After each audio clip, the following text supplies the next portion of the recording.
You could just start slating. Why don't we buy a slate? And you could just say episode whatever. You want to do that? What if I get you a slate? Okay. Well, then you would have to name the podcast. We couldn't. We could just number. That's an idea. Yeah, we could. Okay, who's first? April, I think, is what I see. April Adams. Hi. Hello, April. Surprise on a Tuesday because we weren't here on a Monday. Hello, Christy Kincaid Norris. Hello, ACNC12. Oh, do you have all the information on what we got in that box? Hello, Army 63B, Dead Possum, Susan Gould. Just I'll don't get it. forget. Hello, Linda Harris, Tina Tummer. Hey, Edison Al, Tracy Urban, Brenna, Kimberly. Hello, Bethany. Hello, Leslie. Hello, Johan, Claire. Thank you. Our very best customers. Hello, Michelle, Ashley. Bilo Dee. Hello, Christina. Hello, SRS. That's not supplemental restraint system. That is Sarah Reed Spencer. Hello, Yenny Dunbar, Vicky. Hey, Mel. Hello, Taylor. Hello, Abe. Ina Toole.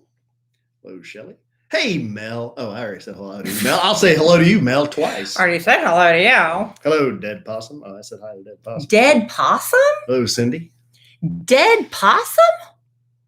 I can't see. Mel, it is so cold. How cold is it? It is so cold. I saw 2 grasshoppers trying to jumpstart a mouse. I don't really understand that one. Because why would the mouse? The mouse is dead. Why aren't they're the trying to jump? Because they're trying to. It's cold. Why aren't the grasshoppers dead? Because it's cold. I would think the grasshoppers would die before the mice.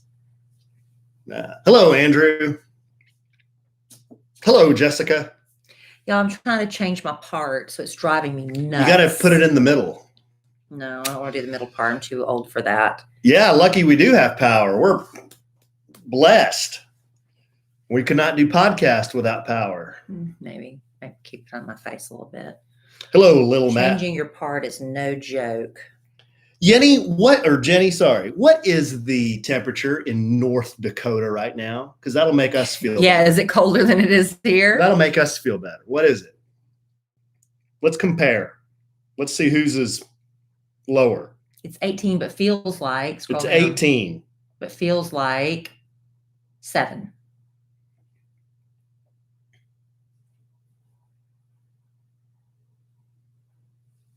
On the ticket. On the ticket. This is titillating. Titillating.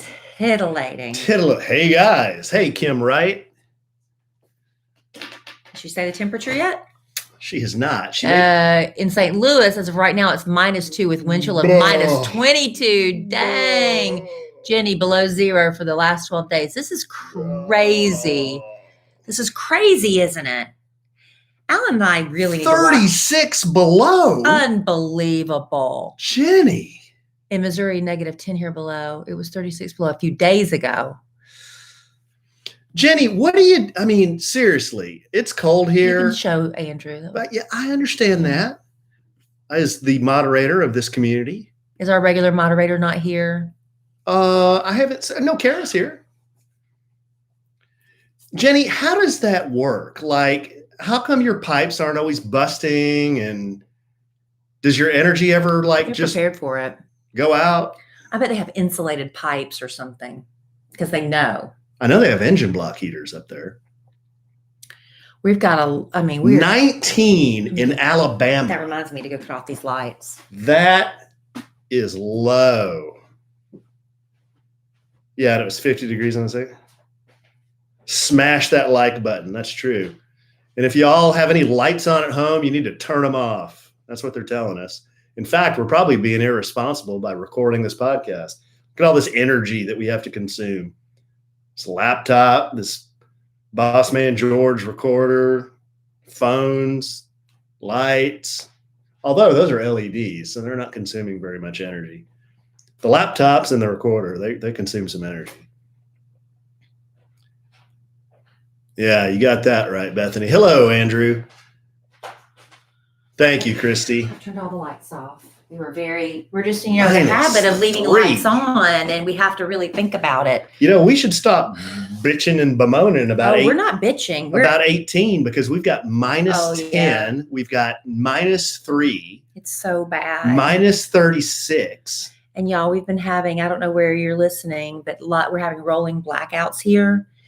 And a lot of people have not had power, but we have not had any of that. And the only thing we can think of, our neighbors, we were group texting, is we think we're either on the same electric grid as the hospital, because there's one pretty close to us, and there's also a gigantic water tower, which it's huge. Right across. And so the only thing we can think of is we're not part of the rolling power outage just because they can't shut off the hospital or that water tower. We don't know for sure, but man, we are just so lucky. I was texting all my friends tonight and like, you know, if y'all don't have power, I told them they could come over here, honey. They could spend the night here if they needed to. Did my girlfriend groups. It depends on who. All my girlfriend groups. I was like, if y'all need some place to stay, but you know, it's really interesting because a lot of my friends, they were like, we haven't been getting the rolling blackouts either. But the thing that everybody has in common is they live near a hospital. And so we think that's the only reason why. But man, you almost have guilt that you have power, you know? We have power. We do. We're just so lucky. Which means we have podcasts. Yeah, finally. We didn't do it last night after our day yesterday. No, but we'll get into that. We're not going to be complaining. We're just going to be describing. We were not in the mood to podcast. I could have done it. But we got home at 10. I could have done it. But Alan's like. Then why didn't you? Because I didn't want to do it without you. There's too much to tell.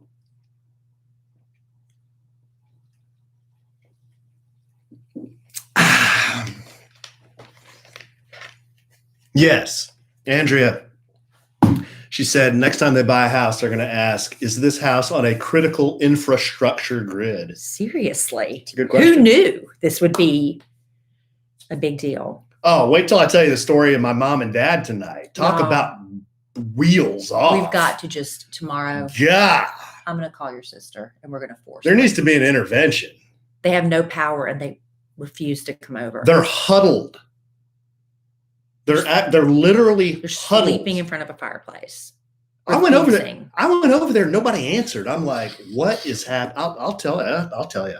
Well, it is wheels up. You should go physically remove them from there. Make them come over here. That'd be hard to do. Well, we're going to have to do it because they're not sleeping there. Sam, I am my man. Happy late Palantine, Sam. Yeah, it's summer over there, right? Oh, Australia, New Zealand. It's their summer. It's having a good time over there. Me and Sam had Palantines. Is the Texas weather is making national news? Is that making news in New Zealand, Sam? Is that making world news tonight? That's what we call it over here, world news tonight. But like I was saying, we need to watch more news. We haven't been watching enough news and weather stuff. Maybe we should start watching the Weather Channel more. But next week, you know what next week is going to be here? In the 60s. Did you see the forecast for next week? In the 60s. Andrea, that's how crazy it is. I did not get Kellie told me you found some, and I felt bad that you would actually make a special trip to do that. So I waved her off, but I very much appreciate you thinking about me like that. You're one of our very, very best customers. You told me no. And I would have felt bad if you had done that, but I very much appreciate that. But I'm looking at the store. I went to the store today. I didn't see any. That's because everything's picked over. Just trying to go buy rotisserie chicken. Sam said we only get Trump news. Really? Really? Is it Trump? Is that what it says? I can't see. Hello, Kellie. They're talking about Trump in New Zealand still? Yes, Kellie. Okay, well. I'm ready when you are.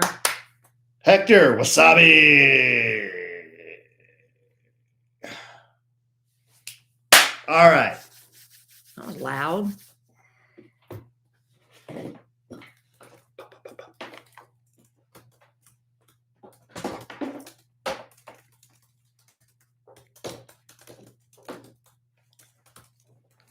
Is Lacey still in Nashville? She hasn't written me back. Lacey's still in Nashville. Well, that's another thing we got to talk about. Lacey is still in Nashville. But I mean, I texted her her 30 minutes ago almost, and she hasn't responded.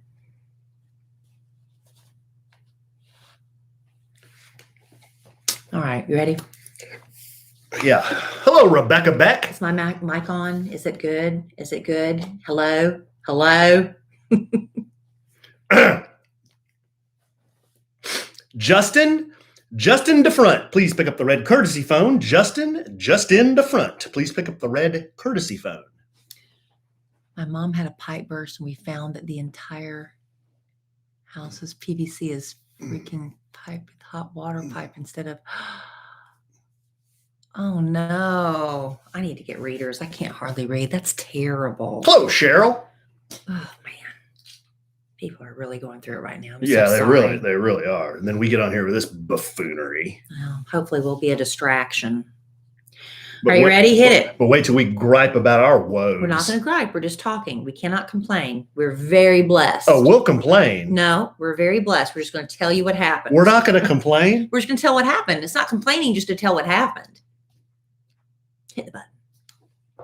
Welcome to another episode of A Sandwich and Some Lovin' podcast. A little late, but still here. I'm Kellie Rasberry Evans. This is my husband and podcast co-host, Alan Evans.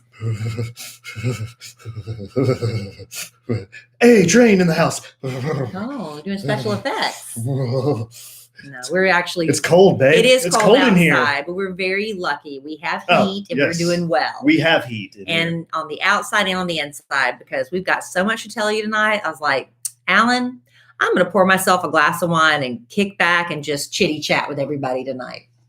Babe, it is so cold outside. Oh boy. How cold is it? It is so cold. I saw a polar bear with a parka on. That's a good one.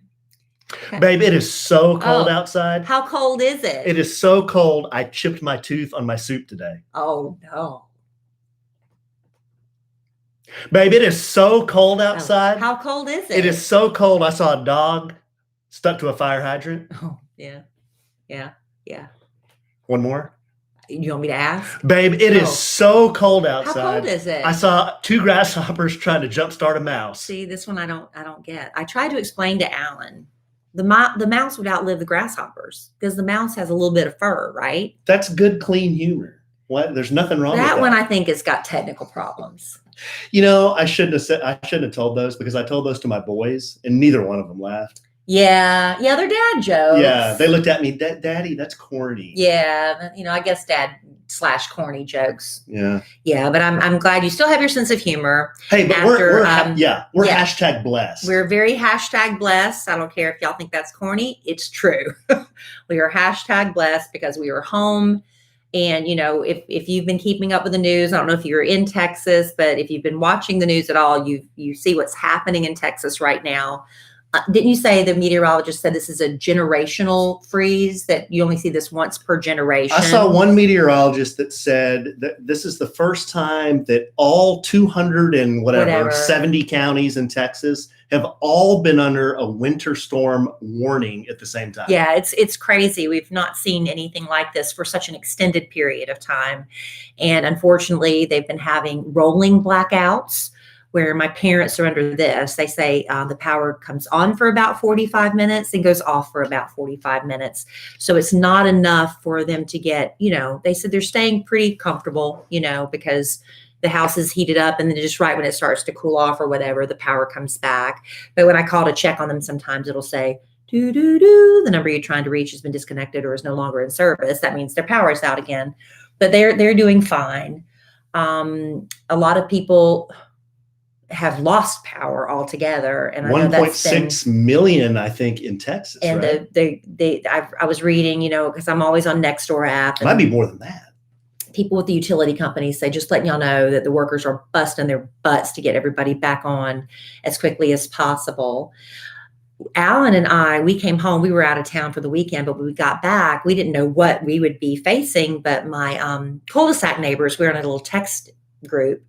And everybody in our cul-de-sac said, we don't know what's going on, but none of us have lost power. We haven't even been part of the rolling blackout. So when I got home again today, we're like, how's everybody doing? Everybody still has power on. Nobody's lost power. Now, our neighbors across the street have lost water. They have lost water, though. because their pipes are Our, freezing. our neighbors across the street said they put in a recirculating system. Yeah, they some like soft water system. And they thought it might be too close to the surface. I ran into them today when I was picking up the package from next door, and they were so defeated. They had to go next door to another neighbor's house to get buckets of water so they could fill up their toilets. I know, it's bad. And we started to have our pipes freeze in the master bathroom. I noticed it. I went to go brush my teeth and the cold water wasn't coming on. Okay, when that happened, there was one person who panicked and another person who was like the Fonz. Honestly, another person who was like the Fonz. I did not panic much. After the weekend we had, I wasn't panicking much, but I was like, we need to do something about this. And we did. We got the water back flowing again. We just opened the valves in all the what am I trying to say? All the bathrooms in the house, so they're just dripping. Yeah. We also we're fortunate that we have a heater on our pool. And it's close to the master bathroom. Yeah. So that was recirculating some warm water back there where we were having the pipes freeze. So hopefully we've averted danger, but we've got several more nights of this to go. Yeah. So we're kind of, watching it. But, back to the thing, we still haven't experienced rolling blackouts. And my neighbors and I were, group texting, and one of them surmised that they believe we're on the same power grid as the hospital or this gigantic water tower that's across the street from us in the neighborhood across the street. So it's one of the two or maybe both. But I guess as a last resort, they would do rolling blackouts at a medical facility. So that's the only thing we can think of. But we were very, very, very blessed to not have to, deal with that, the rolling blackouts. I have to remember to keep turning off the lights because you don't even think about it when everything's fine. They're asking everybody that does have electricity to conserve and not do, useless stuff and run loads of laundry. Like do podcasts? And do a podcast probably. Maybe we're not using that much energy, but but you don't realize, you just walk through in and out of rooms and leave all the lights on without giving it a second thought. So anyway, in Texas next week, it's supposed to be in the 60s. So it's just crazy. But I'm hoping everybody can get through it. I know there's going to be a lot of insurance claims and stuff filed, and our gas bill is going to go through the roof probably. But yeah, better to have a big gas bill than have a plumber come out and have to fix a bunch of pipes. Yeah, and a lot of people are having to experience that. Yeah. I know a lot of people that have swimming pools like we do. A lot of them are having their equipment just freeze and burst. So. Duh. Going to be a lot of busy pool companies this year. Yeah. And again, lucky, I turned the heater on the pool. That raised it a few degrees. But then we have this system that when it gets below freezing or close to freezing, it always circulates, like it won't ever stop. Yeah. So, and there's a waterfall. So it keeps the water moving. Yeah. It's some sort of anti-freezing measure when the temperature gets a certain degree. It's working pretty well. Yeah. So far, so good. So far, so good on that. Praise the Lord. But anyway, that's enough of that. We have to tell y'all about our weekend. The reason we're late recording this podcast. Valentine's Day weekend. Our Valentine's Day weekend. Or Galentine's. It was a little bit of both, wasn't it, baby? Or Allentine's. Or Allentine's. Or Palentine's. Right. For Christmas this past year now, right? I gave Alan a Valentine's weekend trip to Nashville.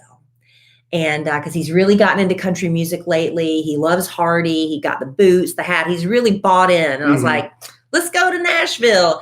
And, who knew at the time we were going to have this winter storm disaster.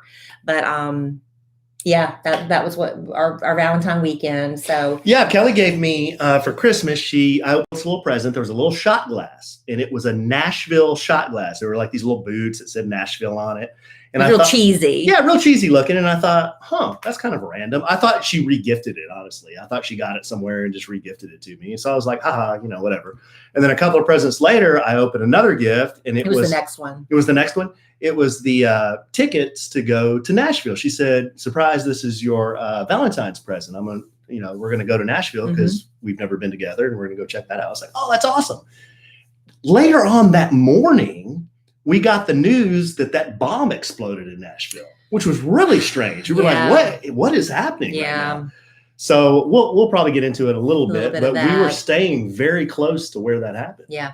Yeah. Like we were still in the evacuation zone, but we had a wonderful time in Nashville. Getting home was a little bit of a different story, but we'll get to that. But, we were very blessed to have a wonderful time. Now, Before we get to our big stories, did you know 70% of people say they want to use natural products, but only 2% do? I think a lot of people are just overwhelmed by the idea of going green or, going all natural with the cleaning products and all that. But you don't have to start like all or nothing. I think that's where people set themselves up when they just try to go all in and they're overwhelmed. Making small changes add up in a really big way. And that's where Grove Collaborative can help. Grove.co. It's the online marketplace that delivers natural home, beauty, and personal care products directly to your door. Grove Collaborative takes all the guesswork out of going green. You can browse the site for thousands of home, beauty, personal care products, all guaranteed to be good for you, for your family, your home, your pets, and the planet. Alan and I both love that Grove carries the brands we already know and love, like 7th Generation, Method, Mrs. Meyer's, because we stock up on the multi-surface spray that Mrs. Meyer's puts out. It works on everything. It smells so good. I love the foaming hand soap she has too. And also the Burt's Bees products, with the masks and everything. Lipstick is like, forget about it, but they're tinted lip balms. Burt's, let me tell you, that's my little secret. Burt's Bees Tinted Lip Balm. You can get that at grove.co. And you don't have to shop multiple stores or search endlessly online.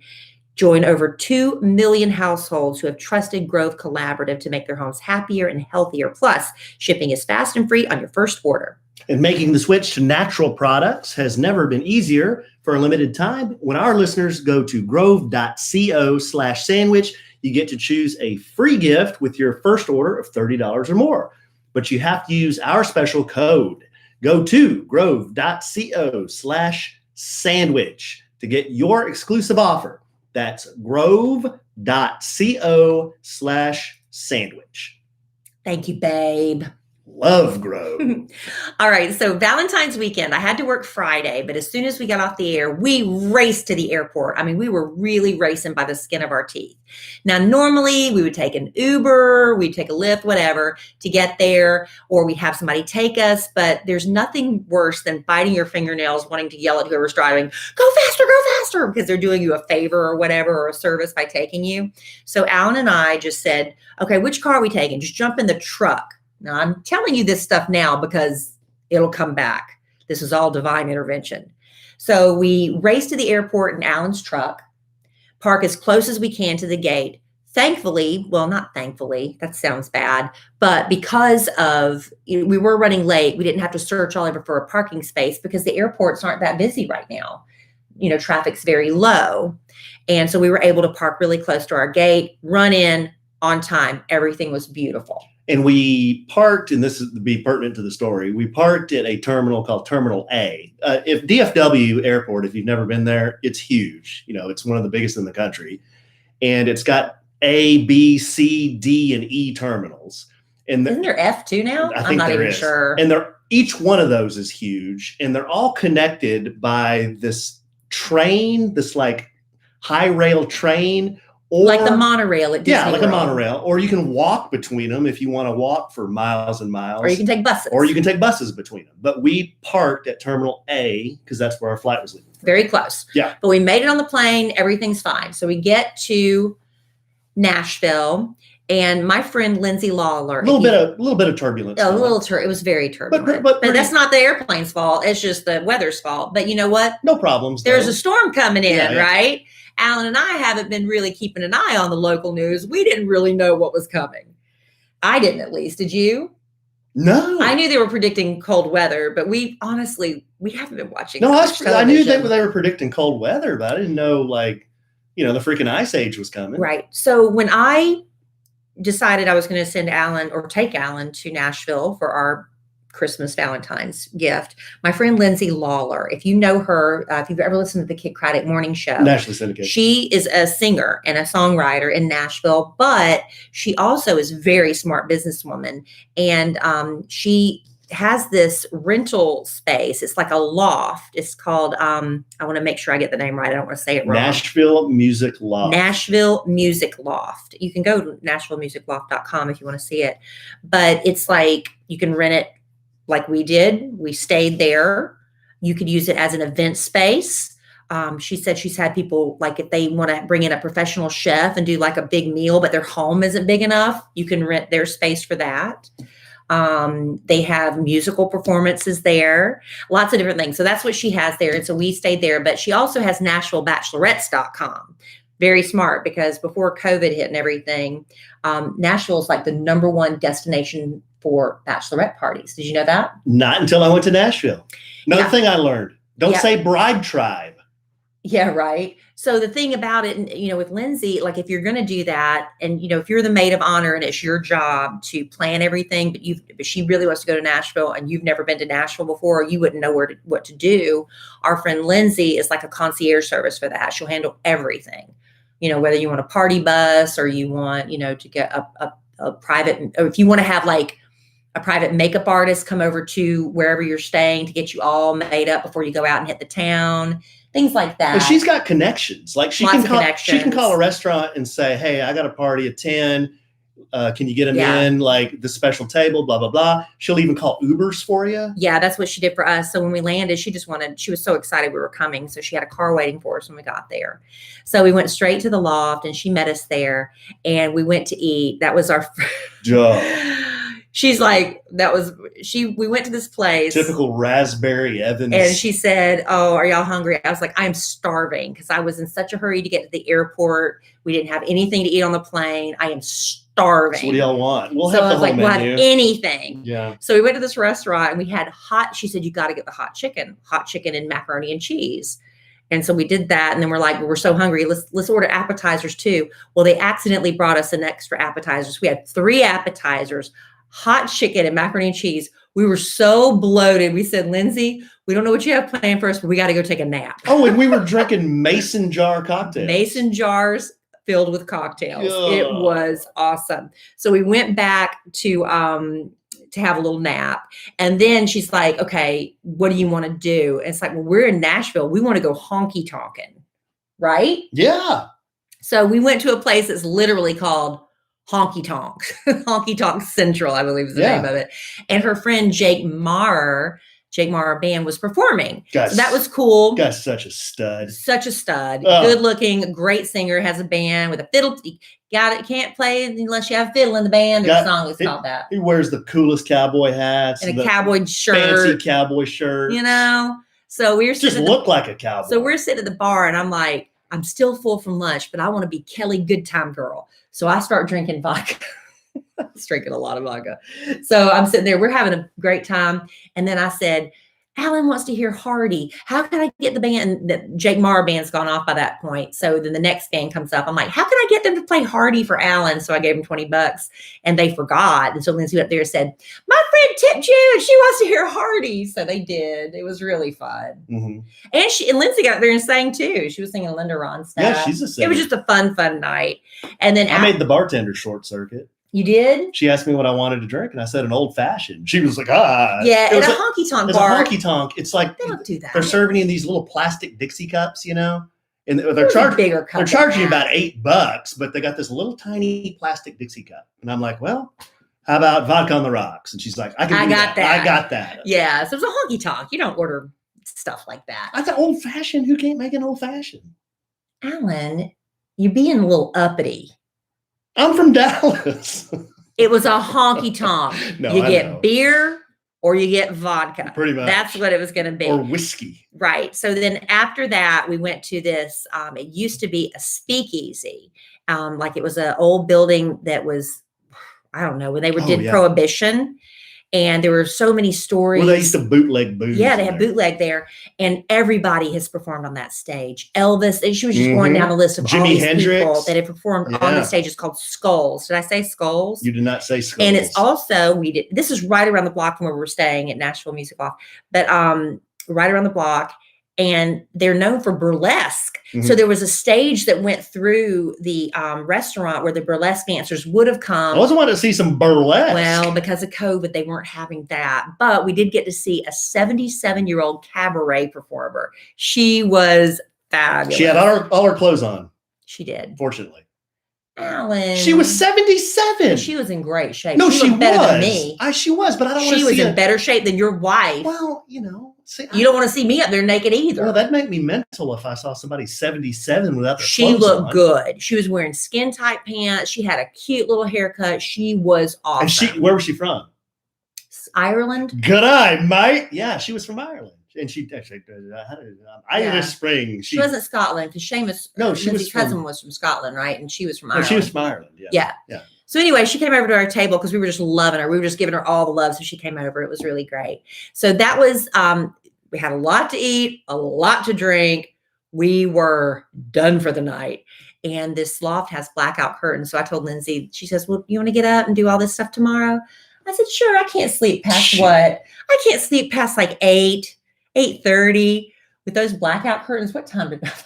You got up at 10:40. Oh my God, it was so much. And it's the same time zone as we're on. So yeah, you legit slept in. It was blackout curtains. I had no concept. Man, I had to get up because I had twisted stomach because, I've been eating so good. And then I go there and I had 58 drinks. All 3 appetizers. And then what entree did I have? I had some pretzel sandwich or something. Pretzel burger. And then that night you ordered a steak. Yeah. It's like Fred Flintstone ordered it. Right. It was like they slammed the steak on the table. Right. So I've got freaking and all the booze. Booze, sugar, everything running through my blood. And dessert. We ordered everything. So I pop up at like 8:00 and I've got to run to the one bathroom in the loft. Yeah.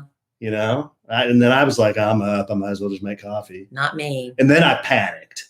Because whenever you're somewhere strange and you can't get the coffee to work, panic. Yeah, you did. I literally panicked. He did. I almost went and woke you up. I almost went and woke you up. Well, then when I finally did wake up, I got up. You were grumpy because you hadn't had your coffee. And I went over and I was pressing all the buttons. And I finally texted Lindsay. She said, did you try pressing the on button?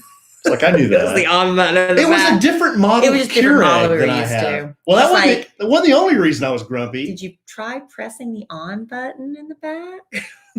What was the other reason you were grumpy?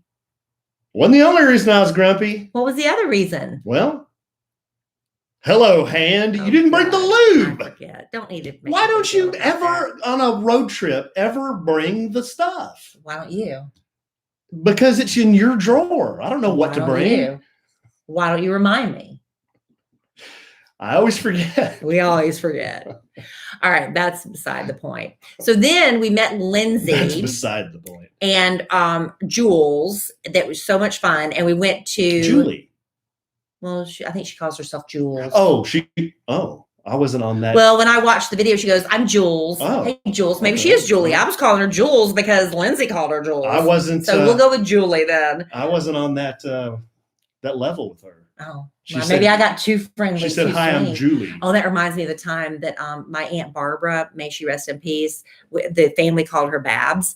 And so I remember introducing her one time to my friend. I said, this is my Aunt Babs. She goes, it's Barbara. I was like, oh. So maybe that's the same thing. Maybe I should go back to Julie until she gives me permission to call her Jules. Well, that'd be like if somebody called me Al. I'd be like, it's Alan. Anyway, we went. Then we went to a Galentine's. This was the next day. This is the next day after we got Alan coffee. We went to a Galentine's. Literally, we didn't know this at the time. No, I had no idea. So we walk up, and Alan and I are early. Never happens in history. And I'm looking in all these girls. I even texted Lindsay. I said, are we at a social media influencers? And we were dressed real casual. We were right normal. I said, are we at a social media influencers convention? Because every girl getting off the elevator looked exactly the same. Yeah. If you follow any social media influencer, what are they wearing? Every gal there was dressed like Han Solo. How so? Tall leather boots. Or tights, ankle boots. Tights. A shirt, a vest, a furry vest, and then the hat. Usually a hat, some kind of hat. And then they had everyone had long hair extensions, like down past their ass, and it was all the curly, the waves, the beachy waves. Yeah. It was crazy. Girl looked like that. I swear, I said, "Are we at a social media influencers convention?" And we did not belong for more than one reason. Alan was. What are you talking about? I was the only. I know. He was the only guy. So, but it was still so fun because they were having because it was Galentine's theme, and it's such a beautiful space. It was at the top of the Thompson Hotel. It was called L.A. Jackson is the name of the bar at the top of the hotel. And it's just a beautiful scene, except it was really cloudy because guess what? There was a storm coming, a winter storm coming, right? But they had the Spice Girls theme. They had a DJ. Everybody was taking their pictures. It was really lovely. And Alan was such a good sport. They had something I've never seen before. Maybe it's exclusive to Nashville. Maybe it's at all the clubs, but we just haven't been going out. So we had no idea. Have you all heard of a shabong before? I thought it was a rosé bong. It was a champagne bong. I thought it was a rosé bong. It was champagne. Because we were all joking about slaying. I don't know if it was pink champagne or whatever, honey, but it was champagne. Don't you remember when we drank it? It was bubbles and I was burping the whole time. Yeah, you were lurching a lot. Because I'm not a big bong girl. You were the only influencer but lurching. I don't know if this is the Nashville thing or if this is a national thing, but we shot champagne, which was pretty cool. I mean, it went down fast. It went down. Well, for you, I couldn't do it. And that got me feeling pretty good pretty quickly. Yep. But you know what? Just like you introduced me to the mani-pedi. Yeah. I don't know what this says about me, though. It says something about me, and I'm not sure I'm real cool with it. But just like you introduced me to the mani-pedi, and I'm like, this is freaking awesome. You introduced me to the spa. Yeah. This is freaking awesome. Yeah. I've now been taken to a Galentine's. What'd you think? I was like, this is freaking awesome. I know everybody's so pretty and clean. Oh, I'm sitting around, it's a room full of models. And then we get all the drinks we can drink. And then your wife. Yeah. Models and your wife. Oh, no. And then all this awesome kind of frou-frou food. It was so good. Oh, everybody's happy. I had the DJ right next to me. Yeah. And she was doing the thing. There was this beautiful pastry that the chef made just for us. It was like this cream cheese raspberry, just blossoming croissant thing. It was so fun. So then after that, we had to go nap again because Kellie had too much. And then one of the things that, because Lindsay, my friend that has been there in Nashville forever, she has really gotten to know a lot of the songwriters in Nashville, which is just, they are the celebrities in Nashville. Of course, everybody's walking around hoping you see Nicole Kidman and Keith Urban. And, you hope you'll get to see Taylor Swift when she sneaks into town. Tay-Tay. Tay-Tay. But the songwriters are the ones, that they are the rock stars. And we were so unbelievably lucky, blessed, fortunate. I don't know. What would you call it? What adverb would you use to describe it? Well, it was unbelievable. It's kind of a deal that you can't like buy it. It's something that you can only have done for you if you know Lindsay. People in the know. Yeah. Well, we had one of my favorite songs ever is Only Love by Wynonna Judd. I love that song.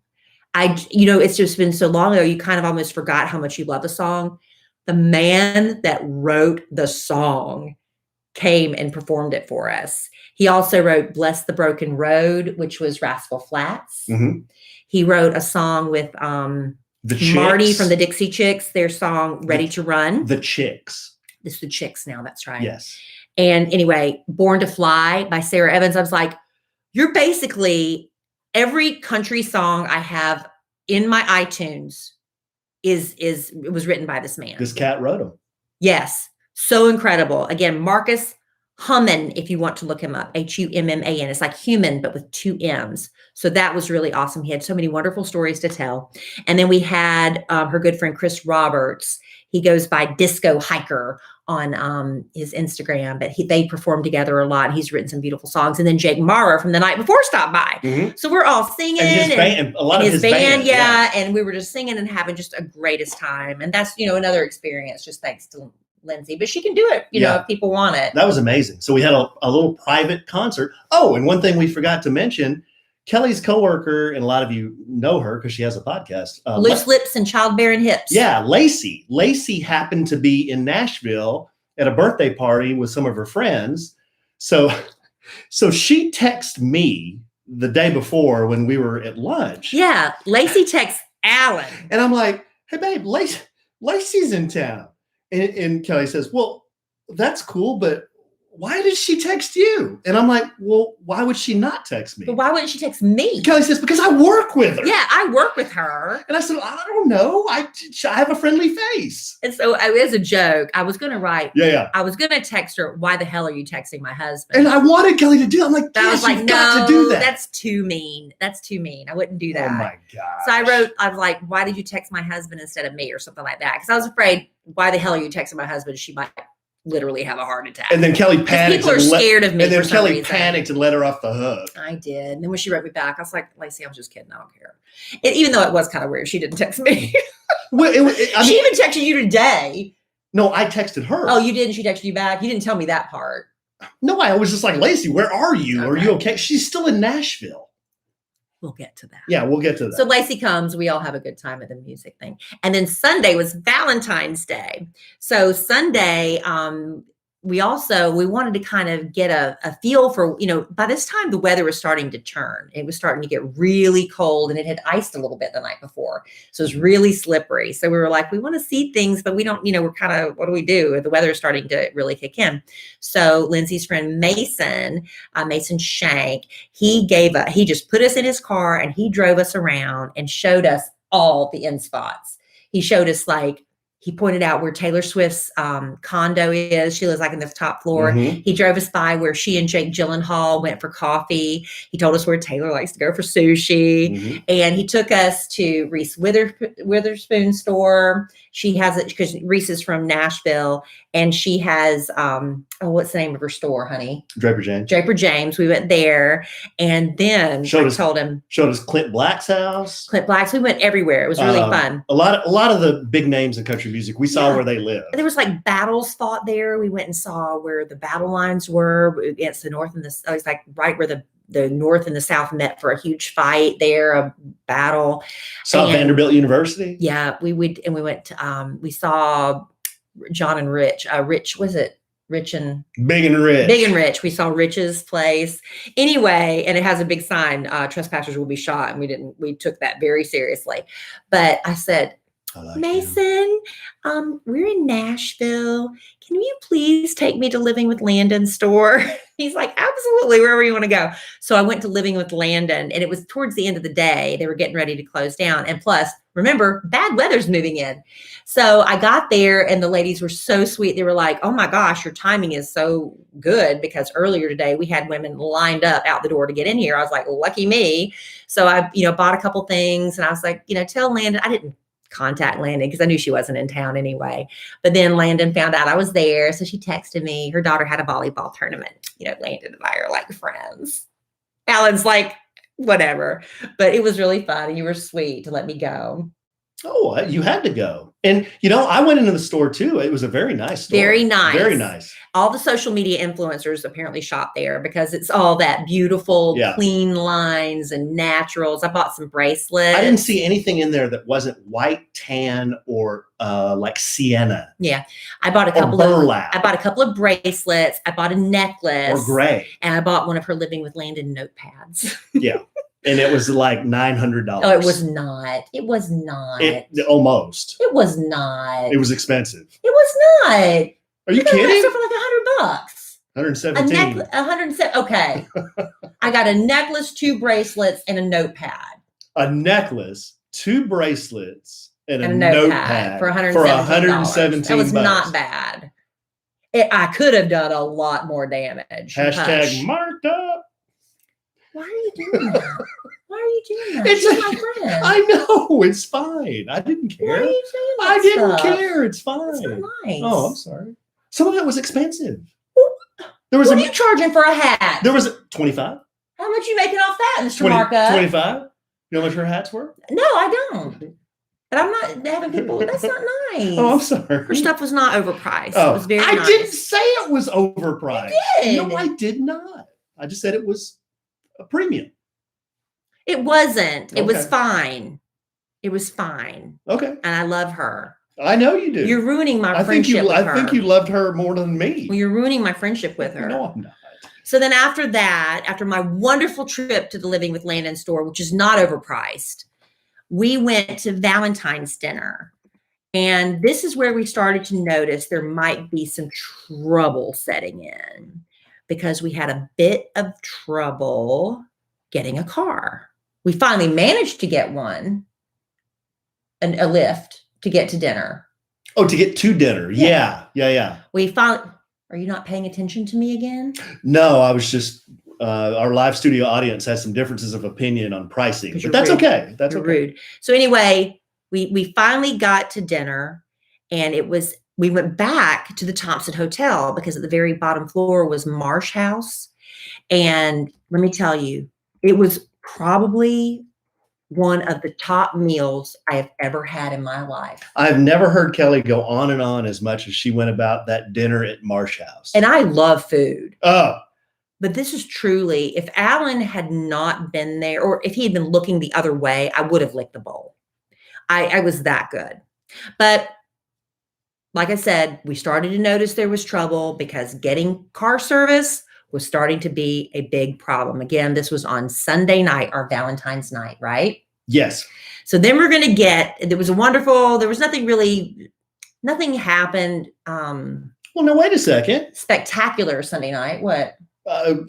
Lindsay hooked me up with this bourbon. Yeah. Called Old Soul. Yeah, you have a new bourbon you really like from Mississippi. Yeah, and that was awesome. Yeah, and she hooked you up with a glass of champagne. I think. We had a little bouquet on our table. Yeah, it was really sweet. We had a wonderful time, a wonderful dinner. But like I said, weather's starting to move in, and Alan and Kellie, not really watching the news, didn't really realize how bad it was about to get, but we were about to find out. All right, now listen, in a couple weeks, Alan's taking me on an RV trip. I'm very excited about that. Well, we'll see. But, the outdoors might be calling your name as well. And if you're ready to go, backcountry.com. You need to visit this website. What Alan and I love is when you shop at backcountry.com, you can pick up the phone and talk gear with an actual former Olympian. Backcountry was founded by a former Olympic skier who realized that knowledge and experience is everything. And now the company has become one of the nation's most successful online retailers for outdoor gear, employing over 200 of what they call gearheads, split 50-50 between men and women, who act as your personal concierge when it comes to connecting you with products to fit your needs. From Patagonia to Yeti to Big Agnes to Santa Cruz bicycles, backcountry.com has thousands of your favorite brands and products for every outdoor adventure you can think of. Forbes raves that backcountry.com is to online active gear shopping what Amazon is to books and what Zappos is to shoes. Now, Alan, you've actually talked to a gearhead and got some help when you needed some outdoor gear, right? Yeah, because I'm a biker, but I'm not probably the most enthusiastic biker. So I wanted some bags for my bike. I didn't know what to buy. I didn't know what's going to fit my bike. So I talked to a gearhead. He asked me what kind of bike I had. He pointed me to a couple of different models on the website. I was able to research them, and I bought some saddlebags for my bike.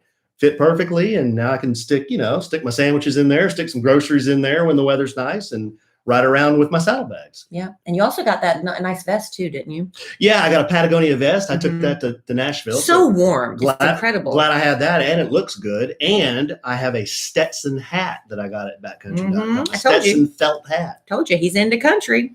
Well, the backcountry gearheads are the real difference with this company. They're former pro athletes, Olympians, 100 plus days a year skiers, seasoned guides with years of experience, and they're available 24/7 by phone, email, or chat. So go to backcountry.com/sandwich and enter promo code SANDWICH to get 15% off your first full price purchase. Some exclusions apply.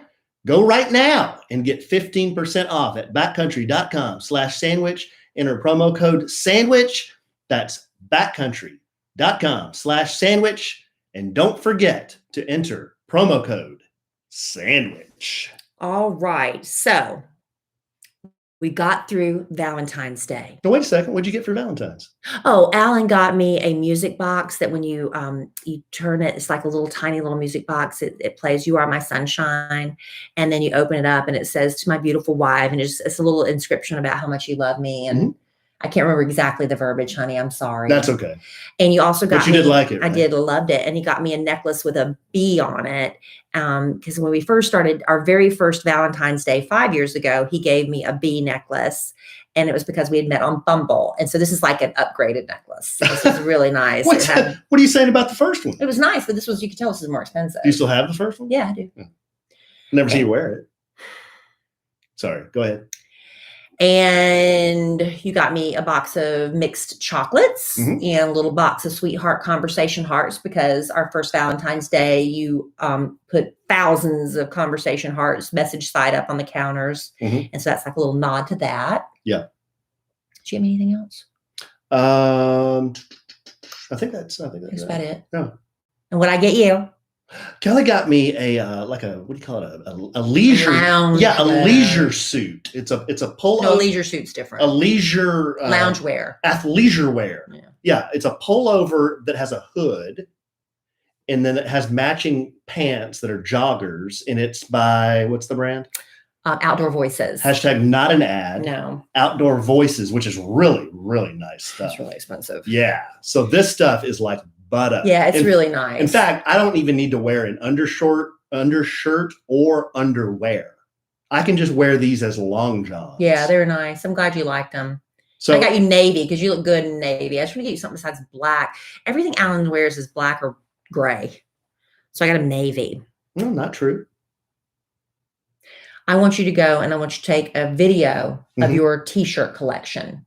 And I want to prove to everyone that I am telling the truth. And you don't think that there's another color outside of black and gray? You have have white, gray, and black. That's the majority of your t-shirt collection. I have. Now, if you throw in a random green one, that doesn't count.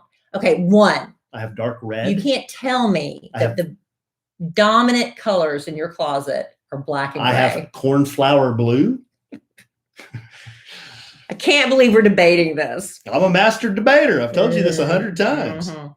Where were we? Okay, we're back to I've talked a lot about our Valentine weekend. Oh. I'm turning over Monday to Alan. I'm here to add color commentary. So Monday's the day we're coming home. Right. Correct? Okay, so Monday. Let's see. Sunday was Valentine's Day. We didn't stay up real late. Not too late. No, because we knew by this point, because they had moved our flight on us, we knew weather was coming at this point because it had sleeted there. Right. And the airline had changed our flight. Right. So Monday, our original flight was supposed to be 5 p.m. Like Kelly said, American moved it up to 11:30 a.m. I guess trying to beat weather that was coming. Yeah. Our original plan was to stay there Monday, maybe hit some consignment shops or just whatever, walk around a little bit and do something and then go to the airport late. This was if the weather was good. The flight gets moved up to 11:30 and Kelly and I are thinking, okay, this is probably a better deal for us because we'll get out of here. We can get home early, get the dogs, get home, do a podcast, and we won't be rushed. Yeah, and by this point, we knew weather was coming. Right. That was our original thinking. If everything goes correctly, that's what we're going to do. So we wake up the next morning, get ready, pack. We didn't have much to pack. So about 8 o'clock in the morning, I asked Kelly, I said, you want me to call the Uber? She's like, yeah, go ahead. So I start looking on Uber. Every Uber, it was like, no cars, no cars, no cars. I'm like, babe, I'm going to start hitting these, but there's no cars, So I start hitting Uber X, Uber Black, Uber Comfort. I'm doing Lyft at the same time. And then I'm telling Kelly, look, I'm not having any luck. Try Lyft. So Kelly's doing Lyft at the same time I'm doing Uber. And neither one of us can get an Uber. And we're trying this for a good 30, 45 minutes. Finally, Kelly says, look, I'm going to call or text Lindsay and ask her if, number one, she can either come get us or send Seamus, her husband, to come get us. But by this point, everything is ice over. Yeah, it was solid ice, guys. And they live at the top of a hill. Right, right. So I'm like, does anybody did they have a 4-wheel drive and a lot of nerve? And she's like, it's not really about having a 4-wheel drive because the roads are covered in ice. Yeah.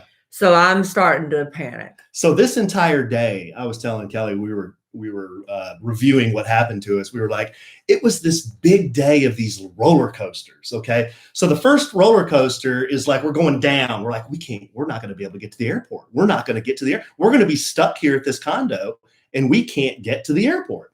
So she's calling Lyft. I'm calling Uber. She texts Lindsay. Lindsay says, I might have a driver that can come get you guys. She started calling all the car services, you know, where you can have a private driver if you want. And she just started calling everybody she knew that was a driving. We tried the cabs. I tried cabs. I was on hold with a cab company for 20 minutes. And while Alan was on hold with cabs, I said, let me try Uber again.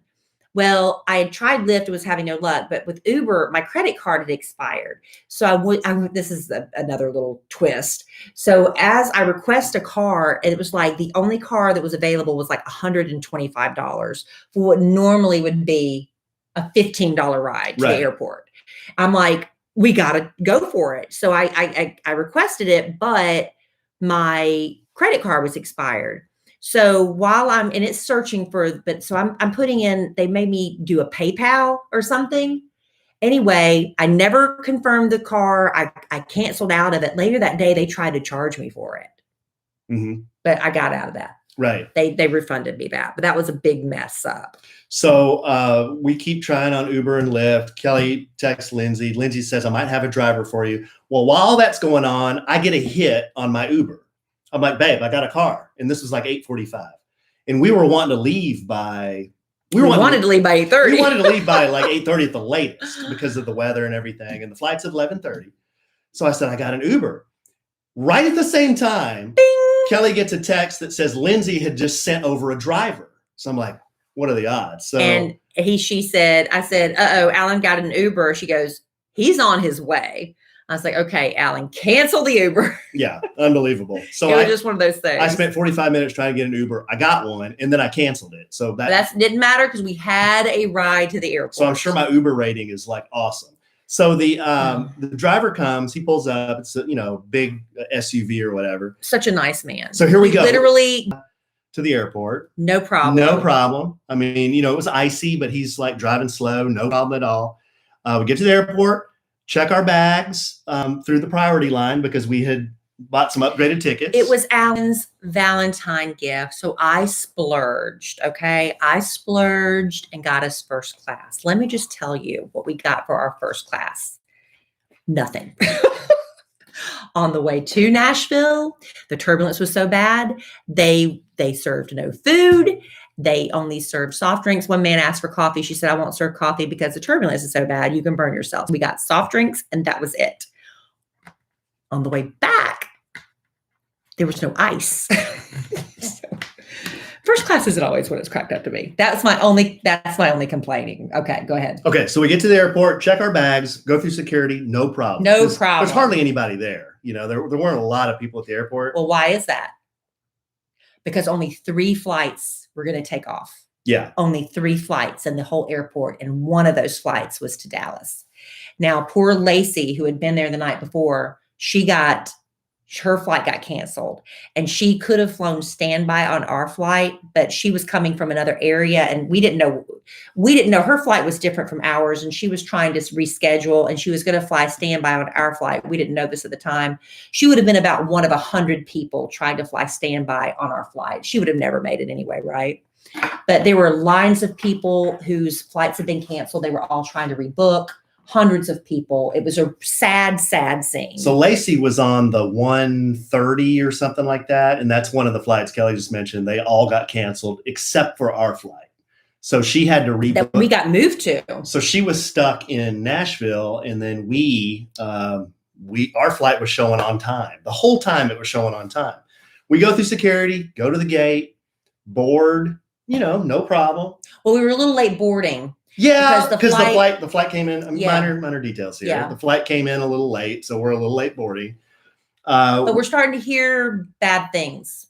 Yeah, because we were walking through the airport and we hear this person come over the PA saying something about it was another flight. It was like a JetBlue or something like that. They said, we've run out of de-icing fluid. So, and you could just hear the yeah, and people are getting mad at the poor gate agent, and you should hear people and the things they're mouthing off. It's like, come on, guy. Yeah. Don't do that. It's such a thankless job, and you're shooting the messenger, right? So they're not equipped for this kind of stuff. They don't anticipate this kind of stuff. And so anyway, so we get to our gate and we're going to board.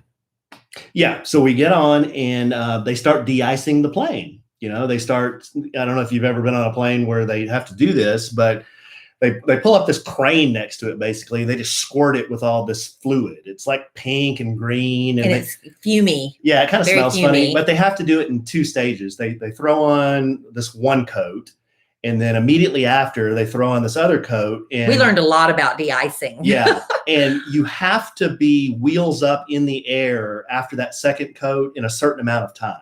If you're not, then you can't go. Yeah, because once you get up in the air, all the ice knocks off, but they got to get you up. Yeah. So they tried there were 2 planes in front of us. They de-iced them. So we're sitting there for about an hour. They start de-icing ours, and they keep going and going and going. And the pilot comes on and says, look, they're trying to de-ice our airplane, and they just are not having any luck. Because it was sleeting at this point. Yeah, it's sleeting really hard at this point. And they said it just keeps refreezing. So we're going to have to pull back to the gate.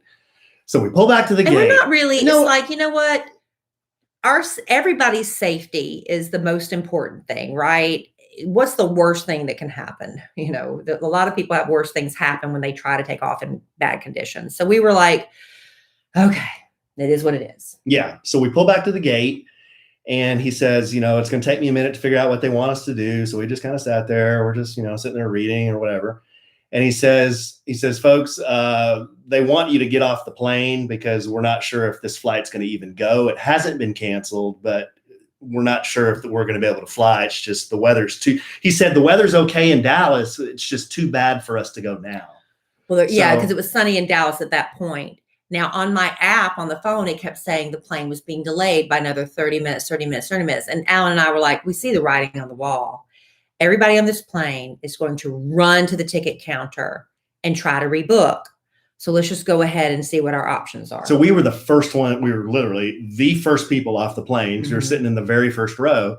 So we just walked briskly, and we had to walk out of security now. Our bags are still on the airplane, but we had to walk out of security to get into the ticketing line so we could figure out, okay, now what are we going to do? So we're standing there and just kind of on our phones. I'm calling American to see if I can get them faster. And it's a 2-hour wait on the hold.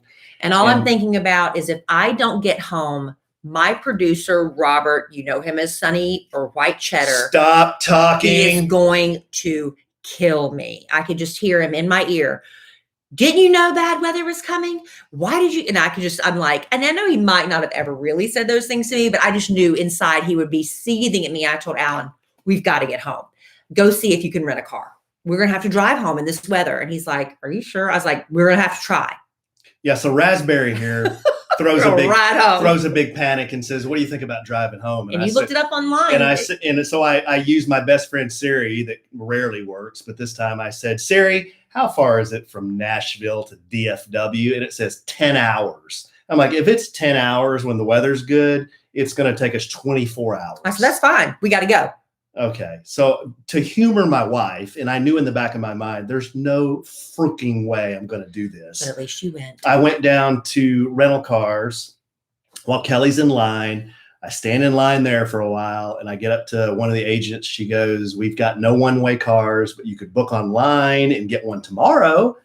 I was like, okay. So I'm thinking now, okay, here's what we could do. We could spend another $100 to go back to the condo, spend another $100 to come back tomorrow, and then spend another $100 and drive 24 hours to Dallas. I'm like, oh, it'd be more than that. I am not doing this. So just to humor Kellie, I get in another line, and she just said, we just don't do one way, and we don't have any cars anyway. So I'm like, okay, answered that question. So I go up to Kellie. I said, babe, driving home is not an option. You said, but I'm going to the snack bar. You want something? Yeah. I said, no, I don't want anything. So I bring up a bunch of snacks and a big vitamin water. And right as I'm cracking open my vitamin water, this American Airlines employee walks by us. We've been standing there now for about an hour. And she says, you guys going to Dallas? Yeah. And you're like, yeah. And she says, well, there's a chance that plane's still going to go. The crew wants to get home. They want to go home. Well, we do too. and if the weather lets up, they're going to go. And I looked at her and I said, we've already been in this line an hour. What are the chances? Do you have any idea? And she goes, sir, I really don't. It's dependent on the weather. So Kellie and I could have stood there. Probably there were, I don't know, 100 people in front of us. At this point, because we've been standing there for a while. We could have stood there another 2 hours to try to figure out, do we change our flight? Do we stay here another couple of days? Or do we get out of line, go back through security, and go back to the gate and get back on the airplane? And that's what we did. That's what we decided to do. Yes, we were like, go for it. We have to take a chance. So we had to go back through security, which was not a problem. We were like literally the only people going back through security. And we go run into the gate. And there were a bunch of people still there, I guess, because we got off the plane first and we thought we're going to be so smart and go ahead and get in the ticket line to rebook, that a lot of people were told, well, the flight's not canceled yet. So they were just kind of hanging back, waiting to see what would happen. When we were walking up to the gate, they said, okay, we're now ready to board, because there was a break in the weather. So we all piled back on the plane. Thank goodness we made it in time for that. We were just like another roller coaster, like up, down, like you said. Yeah, it was just this whole day of and then yeah, and then and then yeah. So now we're like, yeah, we're gonna get back on the plane. And I'm still thinking in the back of my mind, babe, there's no way. They're gonna kick us back off. But I was optimistic. I was praying. I was like, you know what? I really just turned it over to God. I said, no matter what, we're going to be okay. I really want to go home. And that's what I was praying. I want to go home and I want to get there safely. So we get back on the plane, same seats. Our bags are presumably still on the plane. Because they never. Yeah. But when I was down where the rental cars were, that was where baggage claim was too. And they were pulling all these bags off airplanes. I didn't tell you this. But you didn't know if it was ours or not at that point. Well, I went up to the guy and I said, there's a chance we're going to go back to our condo, our hotel or whatever. I said, can I get my bags? And he goes, yeah, they're going to be coming off. And I'm like, okay. So then when I went back up and she said, get back on the airplane. Now I'm thinking, I don't even know where our bags are. Well, at that point I didn't care. I just want to go home. Yeah, right. So they de-iced the plane. And at this point it had gotten lighter outside and it wasn't sleeting. So they de-iced us. That took a while. We sat there for a long time before they said we could go. But we were the only airplane that was getting de-iced, and we took off in that stuff. I couldn't believe it. Yeah. I couldn't believe he got the airplane. And that de-ice worked so well that there was no ice on the plane. Yeah, we had to drink our soft drinks with no ice.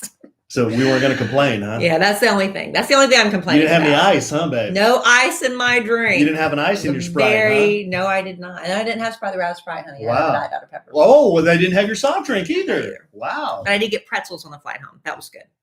All right, so real quick. Then we're going to so everything we're like, oh my gosh, we are going home.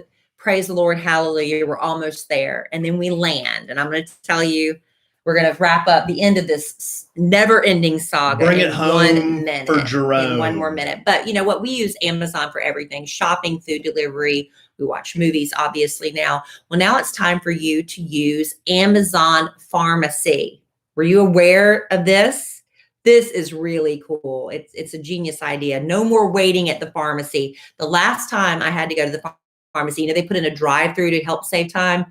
It's almost worse because if you get behind that one person at the front of the line, it drives me nuts. Okay. Hallelujah. Amazon Pharmacy delivers your medication directly to your door. Super easy to sign up. I did it. It took me less than 5 minutes. Maybe 3 minutes. It was really fast. And,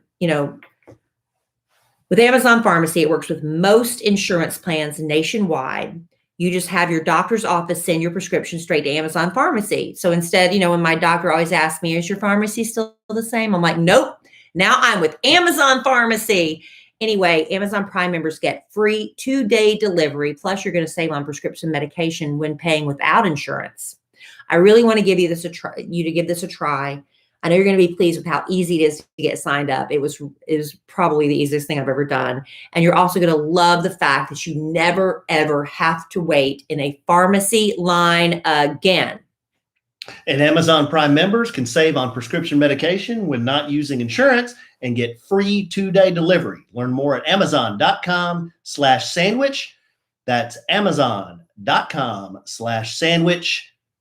Amazon.com/sandwich. Seriously, y'all will really really be pleased with this. Okay, so smooth flight back. We're a little bit late, but you know, I was telling Kellie on the flight back, I said, you know, the original plan was to leave at 5.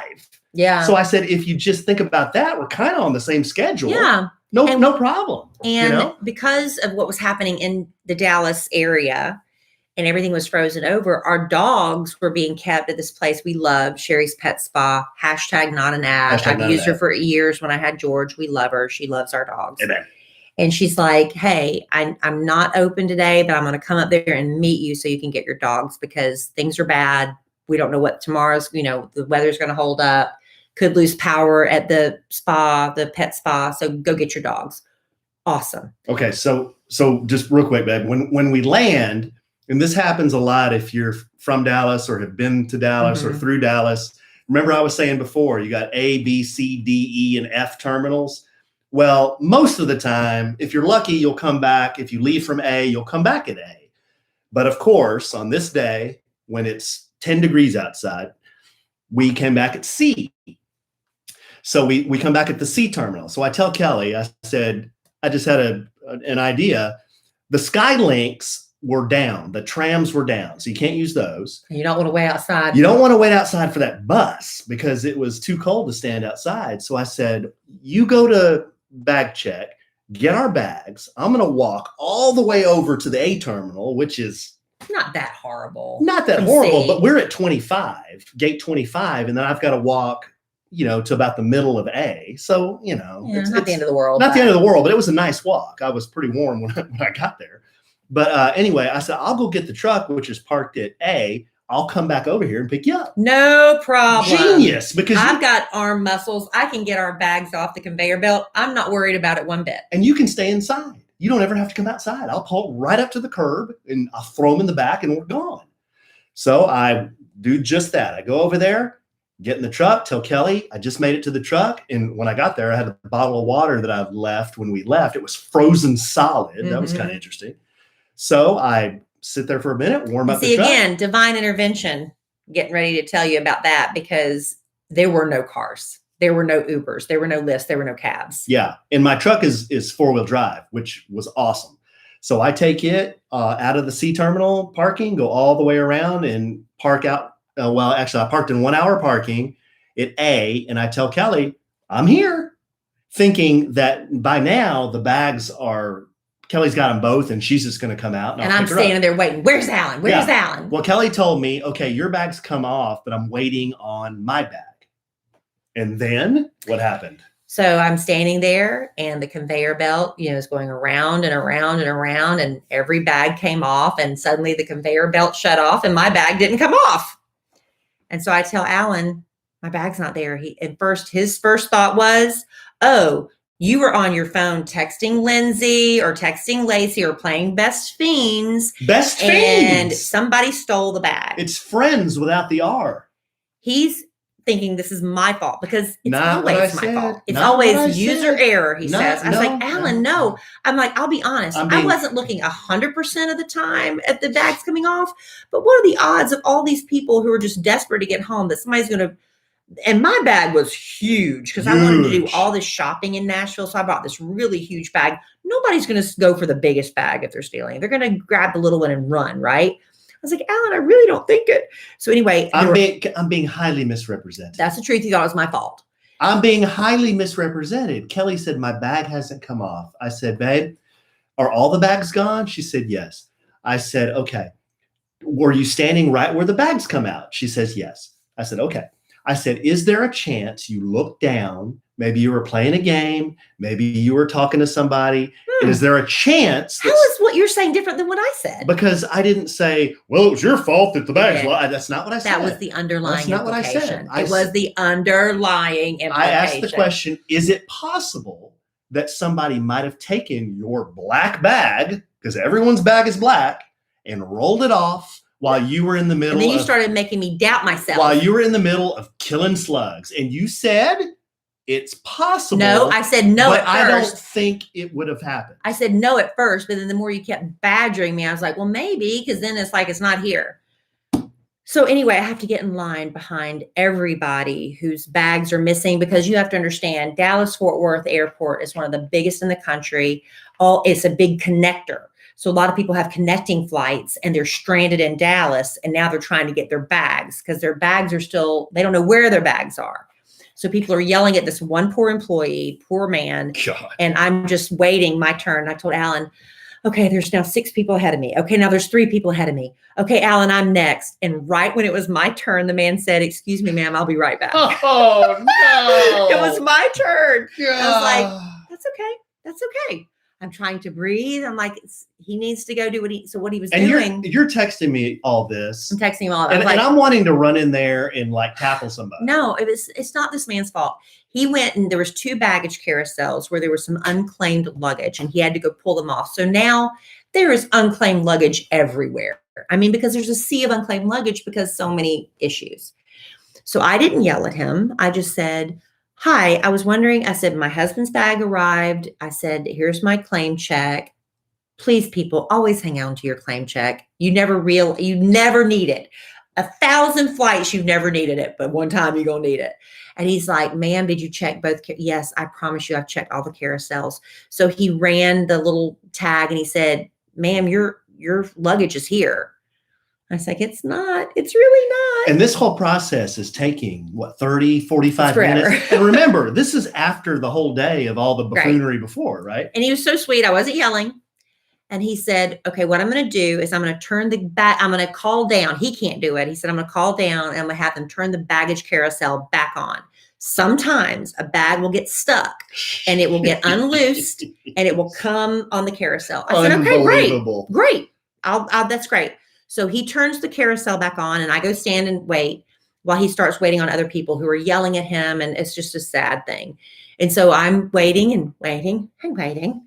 And the whole cycle, when 100 people are getting off a plane, I'm just waiting for that entire cycle, and the thing cuts off again. And I go get back in line. And I said, sir, I'm sorry, my bag didn't come off. I guess I'm going to have to file a missing bag report. And I was like, you know what? It's fine. It's just stuff, right? But I have to still file I went online and I had to file a report there.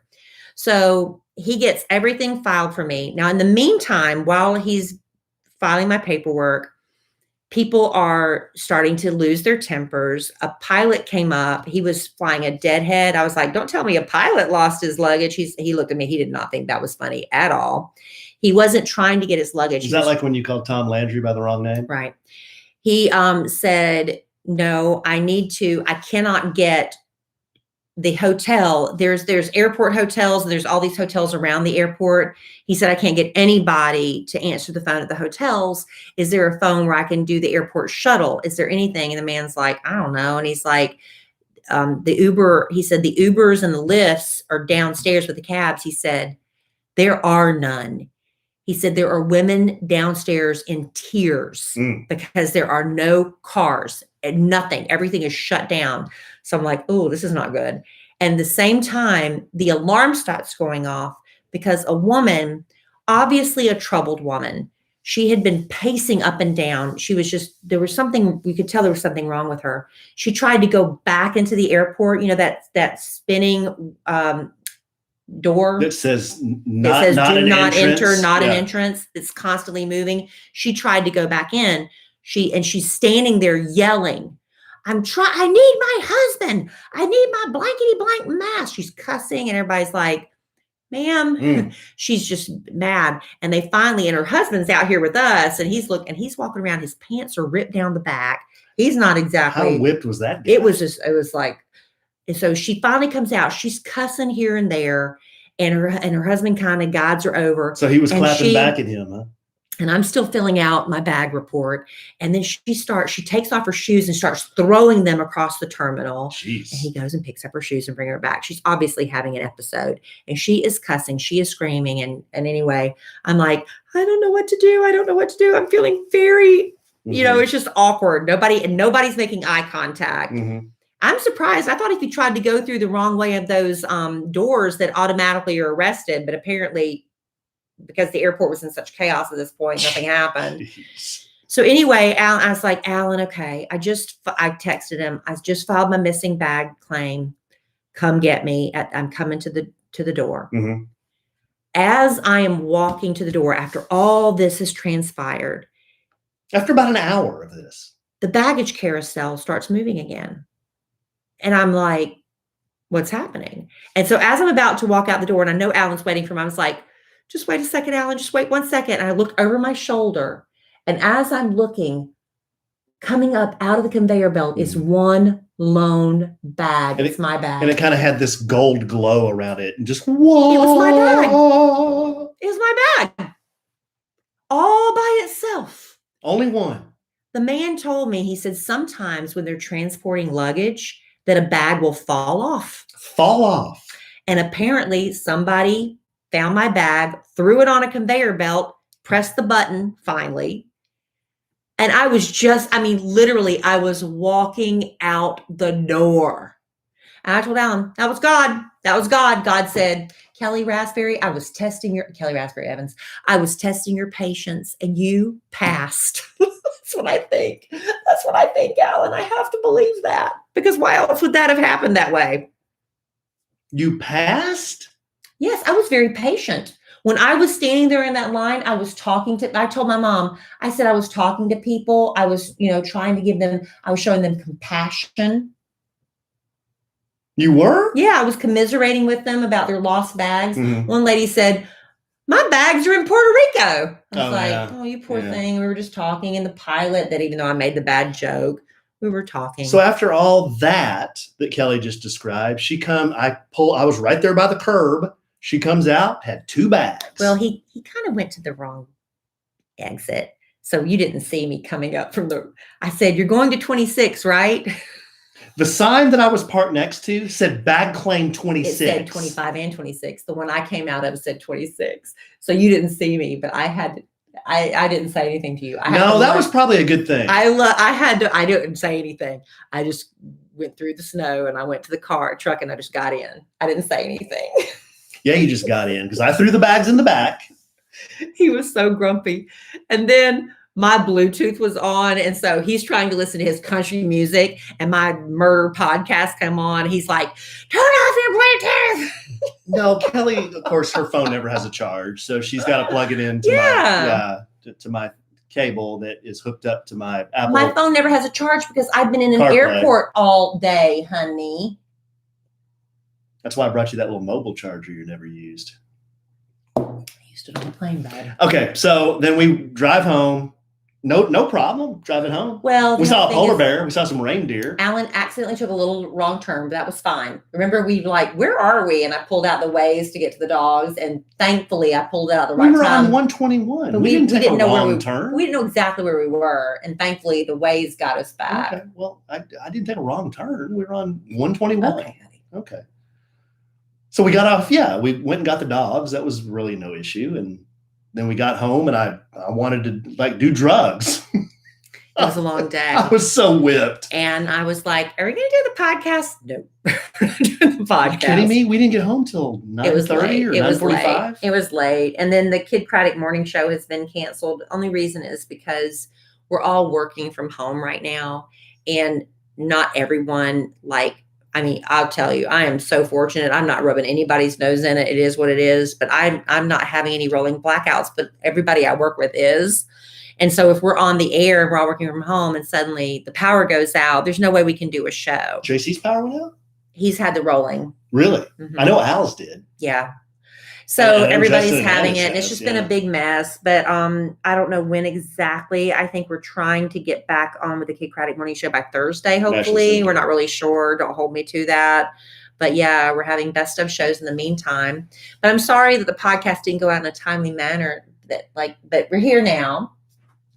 Getting back on track. Let me just finish. We need to bring home for drum, babe. We're going real long. I know, but it was a lot. So I wanted to do just real quick. I want to do a welfare check on my mom and dad today because I'm like, how are you guys doing? And my dad says, we didn't have power all night one night. And I'm like, that is nuts. We were out of town. We couldn't do anything about that. I'm like, what was the temperature in the house? They're like, I don't know. It was 40. I'm like, Dad, you cannot, you got to come over here. And he's like, no, we're okay. I'm like, really? I said, we have a fire. We've got power. We've got hot coffee. I said, I will come get you and Mom. bring you over here and you can just hang out and watch Netflix.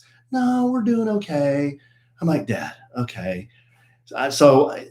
He just wouldn't do it. So I told Kellie, I said, will you call them or text them or whatever? She said, well, I'll make my famous mom's mac and cheese, go get a rotisserie chicken or some fried chicken and take it over there to them and just check on them. And I said, okay, that's what I'll do. Make sure they're okay, because they were being very adamant about not coming. Yeah.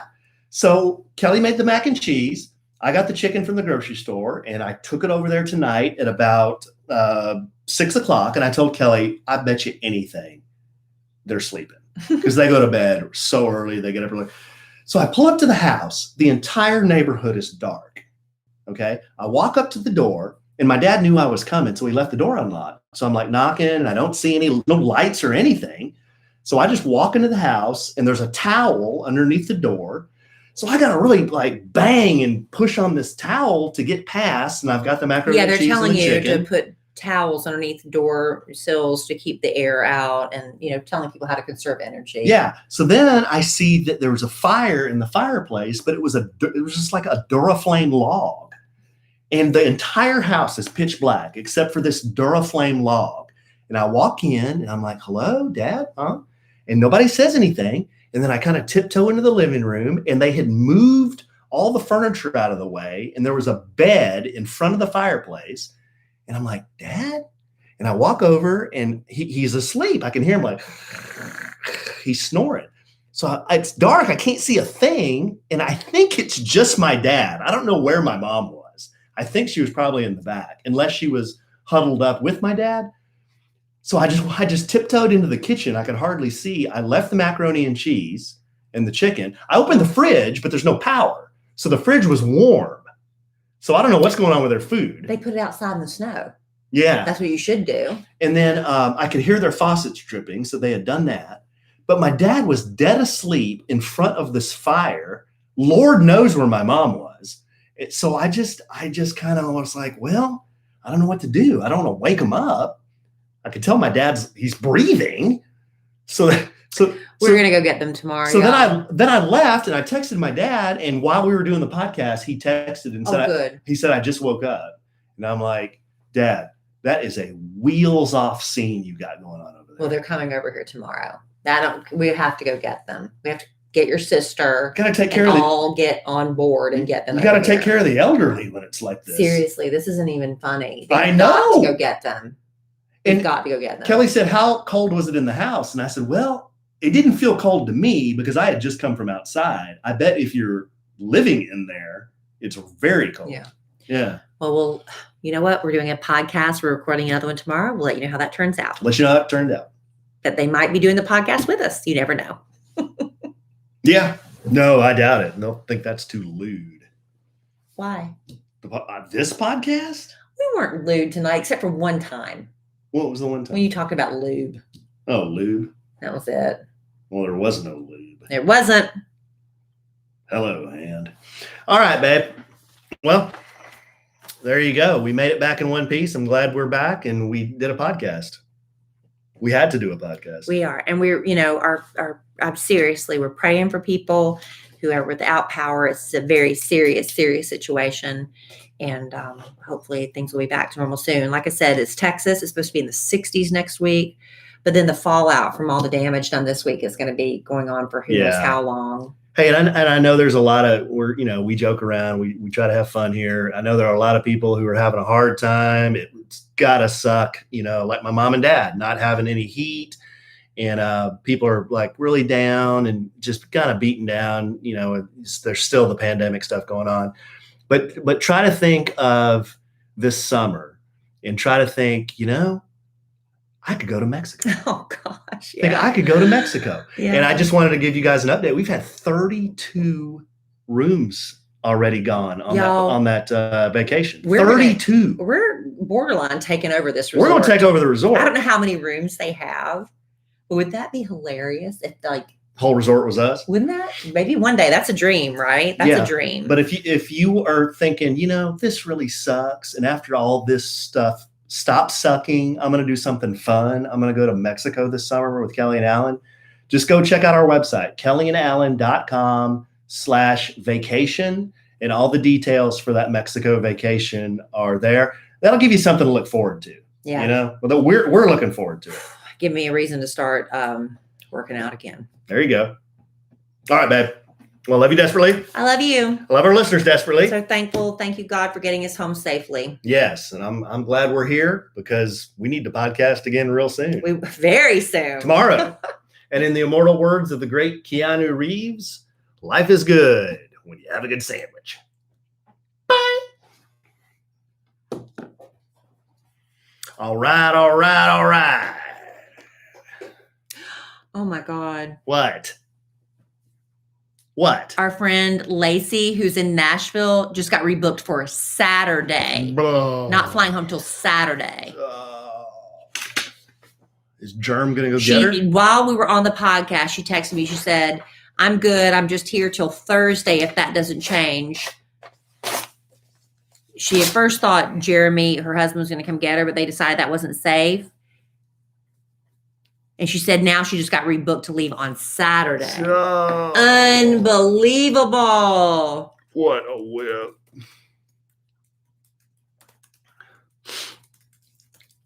Poor Lacey.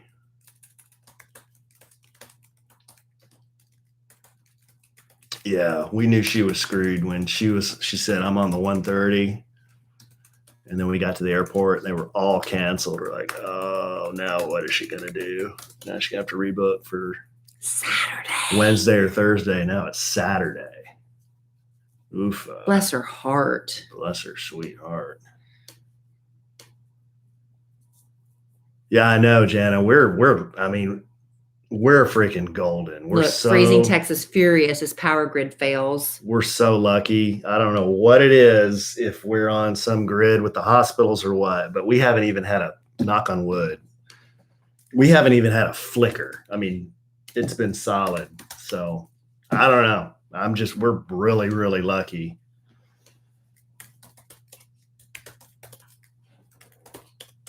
Stop talking.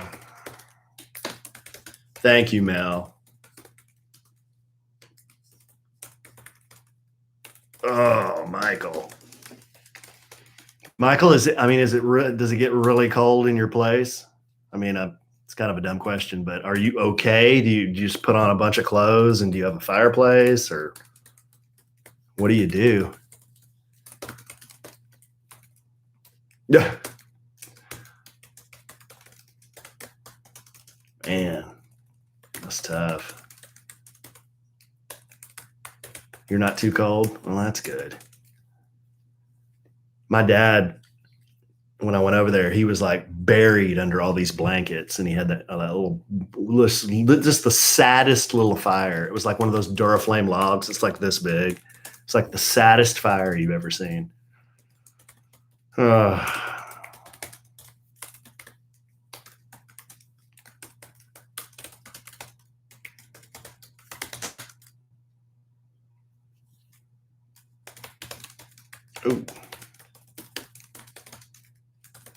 Yeah. Yeah, when the power's out, you can't. No, I never, Sarah, I couldn't go down the hallway to find my mom. I mean, I guess I could have, but I was afraid I'd fall because it was pitch dark. So I didn't really, it would have been all the way down the hallway to her bedroom, which is usually where she takes a nap. And I say that because she's got the weirdest sleeping hours. She'll go to bed like 4 p.m, but then wake up at midnight and then stay up from midnight. She doesn't have a schedule really. It's really strange. But I'm sure she's fine, or I would have heard from my dad. My dad did text. What did he say? He just said, just woke up. This was at 8:50.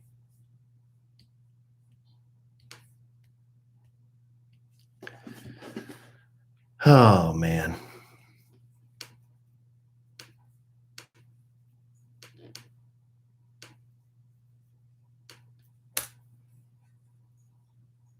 Oh.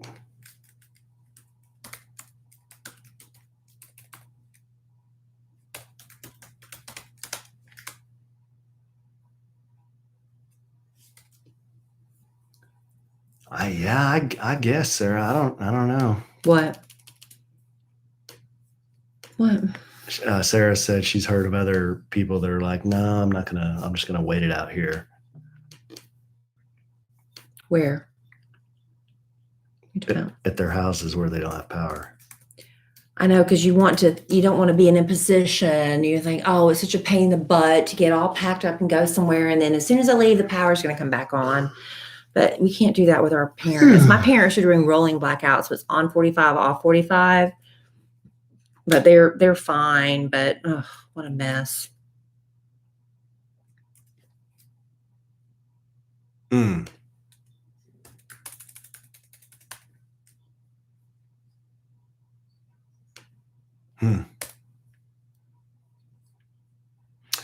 All right, guys. Well, I'm going to get this guy uploaded, and we will see you again tomorrow night. We have to come up with something to talk about. Oh, we have plenty. That tonight was all about the trip. We'll be fine. We've got so much. Huh.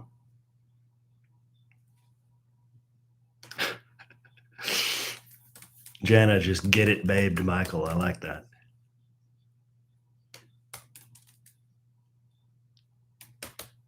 Yes, thank you, Andrea. You always have a way of bailing me out. What happened?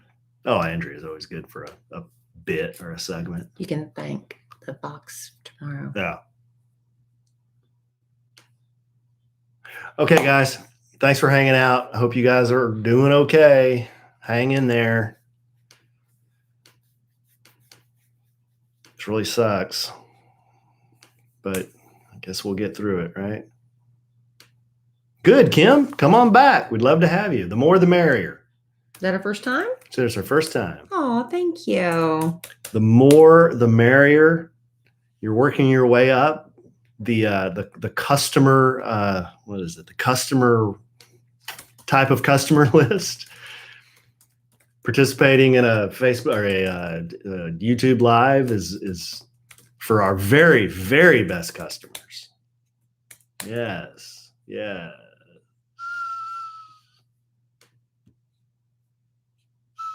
Don't do that. All right, guys.